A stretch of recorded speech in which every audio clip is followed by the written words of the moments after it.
अस्सलाम वालेकुम ताहिर भाई, कैसे हो?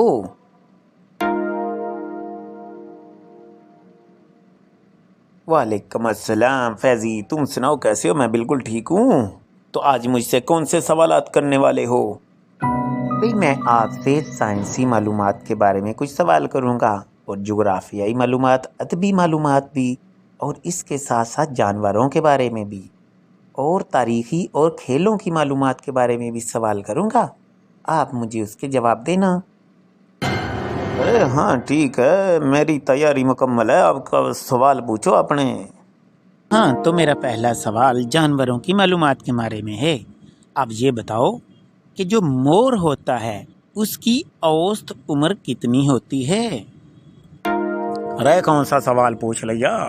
मोर से तो उसके खूबसूरत पर याद आ जाते हैं भाई। हाँ, पर उसकी औसत उम्र मैं आपको बता देता हूँ। वो है भी 24 साल, तकरीबन 24 साल उसकी औसत उम्र है। लो भाई, अब तो आपसे मैं पूछता हूँ जुग्राफिया का सवाल। मुझे ये बताओ, रकबा के लिहाज से दुनिया का सबसे बड़ा मुल्क कौन सा है, यानी जिसका लैंड एरिया जो है वो सबसे ज़्यादा है? अरे भाई, तू बड़ा तेज आदमी है, एकदम कोई ऐसा क्वेश्चन कर देता है जिसका बंदे को बिल्कुल गुमान भी ना हो। तो मैं आपको बता देता हूँ भाई, दुनिया में सबसे बड़ा रकबा जिस मुल्क का है वो रूस है, रशिया जिसे बोलते हैं। हाँ, उसका मरबा किलोमीटर के हिसाब से अगर लगाया जाए तो वो 40 करोड़ मरबा किलोमीटर उसका रकबा बनता है भाई। काफ़ी ज़्यादा है ये रकबा। भाई आपका जवाब बिल्कुल दुरुस्त है, तैयारी अच्छी है आपकी। अब मुझे ये बताओ कि खेलों की दुनिया से आपसे कोई सवाल पूछ लेता हूँ। ये कि पोलो में अंपायर जो होता है वो किस पर सवार होता है?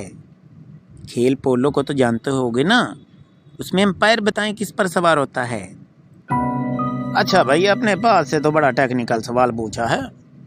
भाई पोलो तो घोड़ों पर बैठकर खेली जाती है ना, तो मुझे इतना तो पता है कि उसका अंपायर भी घोड़े पर सवार होता है, और वह घोड़े पर सवार होकर ही ये सारे फराज अंजाम देता है भाई। भाई बिल्कुल ठीक कहा। अब मुझे आप साइंसी इजादात के बारे में एक सवाल का जवाब दो। वो ये आसान सा है भाई, बल्ब किसने इजाद किया? अरे बड़ी बात की आपने अपनी तरफ से। ये सवाल तो किसी बच्चे से भी पूछते ना तो बच्चा भी जवाब दे देता। भाई बल्ब जो है एडिसन ने इजाद किया है। ये तो बड़ा आसान पूछा वैसे तुमने। हाँ भाई ठीक है, लेकिन आपसे एक टेक्निकल सवाल पूछता हूँ। मुझे ये बताओ कि हमारी फ़िज़ा के अंदर जो हवा है, इसमें सबसे ज़्यादा दो कौन सी गैसें पाई जाती हैं? अच्छा भाई, मैंने बड़ा हिसाब लगाया, आपने फंसाने की पूरी कोशिश की है, लेकिन नहीं फंसूंगा भाई।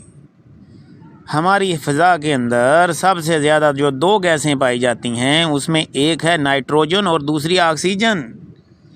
ऑक्सीजन और नाइट्रोजन ही सबसे ज़्यादा पाई जाती हैं भाई। हाँ भाई, वाकई आपने ठीक कहा, लेकिन मैं अब आपसे एक अदबी सवाल करता हूँ। अदब से मुतल्लिका सवाल ये है, अब ये बताओ कि अल्लामा मोहम्मद इकबाल रहमतुल्लाह अलैह की किताब ज़र्ब कलीम कितने हिस्सों पर मुश्तमिल है? अरे भाई, अल्लामा मोहम्मद इकबाल तो मेरे फेवरेट हैं, इनका जो भी सवाल करो मुझे ना आए ये तो मुमकिन नहीं है भाई। हाँ तो बता देता हूँ, ज़र्ब कलीम 6 हिस्सों पर मुश्तमिल है, 6 हिस्सों पर। भाई आज तो आप बिल्कुल भी काबू नहीं आ रहे, लेकिन सियासी मालूमात में से एक सवाल पूछता हूँ। मशहूर सवाल है, देखते हैं जवाब देते हो कि नहीं। मुझे ये बताओ कि मुस्लिम लीग की बुनियाद कब रखी गई? लो जी, बड़ी बात की आपने।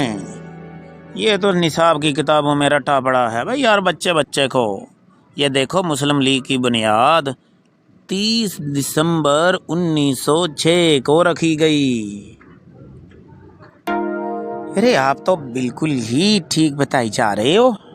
اچھا میں آپ سے ایک اور ذرا تاریخی سوال کر لیتا ہوں.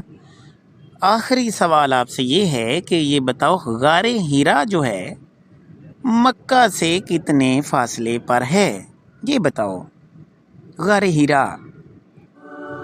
بھائی اپنی طرف سے تم جتنے مرضی مشکل سوال پوچھو تیاری مکمل ہے بھائی. غار ہیرا جو ہے مکہ سے 3 میل کے فاصلے پر ہے. اور پوچھ لو. میں تو کہتا ہوں اب یہ آخری سوال کا جواب بھی دے دیا میں نے. نہیں بھئی آج تو میں نے ہر طرح کی معلومات پوچھی ہیں، آپ نے بالکل درست جواب دیے ہیں. اور بتاؤ آج تم آئے ہو کیا کھاؤ پیو گے؟ آخر اتنی دیر بعد آئے ہو، اب تو روزانہ آیا کرو یار، معلومات اچھی مل جاتی ہیں آپ سے. ارے بھائی کھانے پہ بلاؤ تو ہم روز آنے کے لیے تیار ہیں. چلو ٹھیک ہے، انشاءاللہ میری تیاری بھی صحیح رہے گی. آپ کے سوال پوچھنے کی وجہ سے میری تیاری بھی اچھی ہو جاتی ہے انشاءاللہ.